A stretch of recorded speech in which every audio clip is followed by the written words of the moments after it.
Hey, what's up everybody? It's Kiljaedas. How's it going?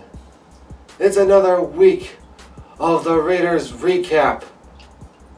And it is going to be the freaking Cleveland Browns versus the Oakland Raiders. This was a must-win game. I tell you what, before this game started, the only thing I could think of was simply the typhoon that was going on outside in Japan. And if the Raiders lost, I was going to go outside. I was going to punch a kitten. And then hopefully was going to wait for the typhoon to engulf me and possibly kill me. That's how much I did not want the Raiders to lose. This was a must-win for the Raiders. So let's go ahead and get at it with the final score being the Cleveland Browns 42, the Oakland Raiders 45 in overtime. The Raiders finally got their first win. Oh! Minus the fact that we should have been 4-0 right now because of sloppy second half play, especially in the fourth quarter. We showed up at the fourth quarter, finally. My props have to go to the defense.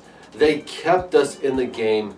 Granted, yes, they gave up some really, really big plays. But trust me, this was an ugly game. An incredibly ugly game for us. But it does not matter. In the end, all we need to count on is that their score is less than our score. A win is a freaking win, people. Yeah, and I already know that there's some people there can be like, oh, but it's only the Browns. Don't worry. Why do you guys get all so hyping and all that stuff? Dude, the Browns are a good team. They are going to cause some real damage in the AFC North. And with Mayfield at the helm, oh, trust me, he is going to be very good. Just by listening to it on the radio, I was like, man, he has the ball. And he was a slippery mofo. So slippery. It seemed like we could not get a sack on him. Anyways, let's go ahead and just move on from there. Let's go ahead and go over the stats. Let's go ahead and bring out the iPad. Once again, we are doing team stats first. So let's get at it. It is total yards. The Raiders, 565 yards compared to Cleveland's 487 yards. Passing yards, 426 for the Raiders. It is 279 for the Browns. Raiders for rushing was 139 yards, and Cleveland was 208 yards. Those runs, especially those big runs that they had, were just, it looked like we had the run game contained, but just all they needed was a couple big plays. Yeah, and those rushing touchdowns really did it for them. The average yards per play was the Raiders 6.3 yards per play, while the Cleveland Browns were 6.6. Let's go ahead and move on to turnovers. Fumbles lost. The Raiders 0, the Browns 2. These were some huge turnovers for us. It was something that we needed. Moving on to interceptions throw, 2 for 2. The Raiders and the Browns have 2 interceptions thrown. Good freaking God, I was ready to go off on Carr again on the video, but the fact of the matter is he was able to pull it out in the very end. Oh my God, Carr, you need to throw the ball better. 2 mistakes could have cost us the game. But the fact of the matter is, the total turnovers was 4-2, which you can't get any better than that. At least we had the plus when it came to turnovers. Time of possession was, the Raiders had it for 36 minutes and 51 seconds, while Cleveland had 31 minutes and 23 seconds. Good job. We won the possession game as well. Again, that is needed for us when it comes to wanting to win games. If you hold on to the ball more, the less chances they are going to get to score. Moving on to that for penalties. We, once again, for the third fucking week in a row, it was 6 penalties for the Raiders, 8 for Cleveland. We had less penalties than the other team. Way to go, guys. Even though, yes, 6 penalties, but still, we had less penalties than the other team. That is something that we needed. Let's move on to the individual stats. Of course, we start off with freaking passing. It is Derek Carr, 35 for 58, 437 yards, 4 touchdowns with 2 interceptions. Again, good job, Carr, with when it comes to the yards and the touchdowns. You found the receivers where you needed, but the 2 interceptions that you threw were absolute garbage. Forcing a catch, and especially the last one that you had where it was in double coverage, that was disgusting. But good job with pulling out the throwing, the tying touchdown and extra point. Moving on with rushing, we got Marshawn Lynch, 20 carries, 130 yards, 0 touchdowns, 6.5 average. Doug Martin, 5 carries, 11 yards, 2.2 yard average. Derek Carr, 2 carries, 1 yard, 0.5 yard average. Dwayne Harris, 1 carry, -1 yard, -1 yard average. Jalen Richard, 1 carry, -2 yards, -2 yard average. Definitely beast mode came out in full force. Another 100+ yard game for you. Good freaking job, Marshawn Lynch. You definitely there's a bunch of plays where you just went off. And yes, when I finally was able to watch the highlights and stuff like that, I definitely did see that one play where they shouldn't have called him down. I mean, that was the one thing, is that they did not, the refs blew it early. It should have been an inadvertent whistle and stuff like that. That's the thing.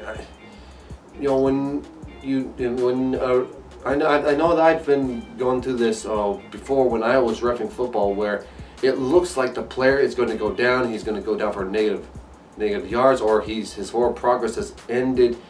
But that's the thing, man. You got to have patient whistles, referees. That's one of the main key things that you need to have is actually having a patient whistle, because you don't know what's going to happen. It could have been he could have suddenly had a fumble when he was still trying to go forward and stuff like that. But either way, though, we did a great job with the rushing. Yeah, it wasn't as good as freaking Cleveland. Cleveland has an amazing front end when it comes to defense. Again, they are a good team, and they are going to cause some huge problems for the Steelers, the Ravens, and all those other teams. Yeah, maybe not this year, but I'm guessing with what they are doing right now, they are going to be contenders for the AFC North title. If not this year, sooner or later it's going to happen. Moving on, though, we are going to go to receiving with Amari Cooper, 8 receptions, 128 yards, 1 touchdown. Jared Cook, 8 receptions, 110 yards, 2 touchdowns. Notavis Bryant, 3 receptions, 51 yards, 0 touchdowns. Jordy Nelson, 5 receptions, 48 yards, 1 touchdown, including that extra point that tied the game. Jalen Richard, 3 receptions, 38 yards. Marshawn Lynch, 3 receptions, 27 yards. Lee Smith, 3 receptions, 23 yards. Seth Roberts, 2 receptions, 12 yards. The receiving corps did an excellent job, but again, there's a couple times where we dropped passes. We need to be better with that, gentlemen. Moving on for, again, the fumbles and everything. Demick Rogers-Kamari had one forced fumble, and Maurice Hurst had one forced fumble. Jonathan Hankins got the two recovered for the forced fumbles and everything. Good job, freaking defense, in forcing those turnovers. For interceptions, we have Reggie Nelson with one interception, and Gary Connolly also having one interception. Good job, secondary. Definitely, we are leaning on you guys when it comes to freaking making sure that we get some stops and stuff like that. Moving on with that, we got one sack from Maurice Hurst and one sack from Bruce Irving and also with a tackle for loss for him, and then Arden Key got one tackle for loss as well. Good job, defense. I do wish that we can get more negative yards, but again, the Browns definitely did their homework. They did very good, and Mayfield is just a slippery mofo. Moving on to kicking, we got the new guy, Matthew McCrane. For field goals, he was 3 for 5. The longest was 44 yards. He also hit the game winner, and he was also 4 for 4 when it comes to extra points. Good job, rookie Matthew McCrane. I mean, that was one of the things that I did not hear about what happened to Nugent and all. So, when I heard Matthew McCrane, I'm like, who? Like, what happened to what happened to Nugent? But luckily, then again, yeah, definitely, that was one of the downfalls that freaking Janikowski had. He hated kicking from the dirt, and golly, that's the one thing that plagued our kickers, was always having to kick from the dirt for a certain amount of time in the year, and you nailed the game winner. That's the most important thing. Moving on to punting, Johnny Townsend, 6 punts for 44.5 yard average. One of them was inside the 20. Good job with your punts and everything. We definitely, there was a couple times where we could have had them, but that's okay. Maybe it's because we won. I'm glossing over the fact that I could be more nitpicky, but again, for me, it's just a win is a win, and I'm happy. Anyways, for punt returns, Dwayne Harris had 5 returns for 19.6 yard average. His longest was 49 yards and everything. Good job, Dwayne Harris, on that. That is it for when it comes to stats and everything, guys. All in all, it was great to it was a great win for us. Yeah, it was ugly, but a win is a win. That's all that I can think about, is that simply we finally got one in the win column. And that was important, especially, if we started off at 0-4, that would have killed it. And shame on you Raider fans that left the stadium early and everything. Shame on you guys. At least wait until the fat lady fucking sings before you get up and leave the freaking stadium. Yes, there was a point where even I thought that the game was over, but I kept listening to the game because I had a hope that they would pull it off. And they did. I was ready to hit the close button when it came to exiting out of the radio, but I didn't. I kept listening because I thought maybe they have a chance. So, shame on you fans that left the stadium early. Where is your loyalty to your freaking team? That is something that I want to discuss. Where is your loyalty? Where is your faith?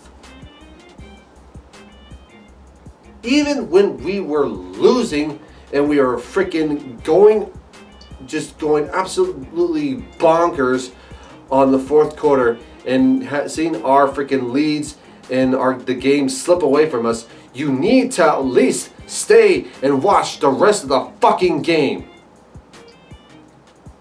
Shame. How dare you?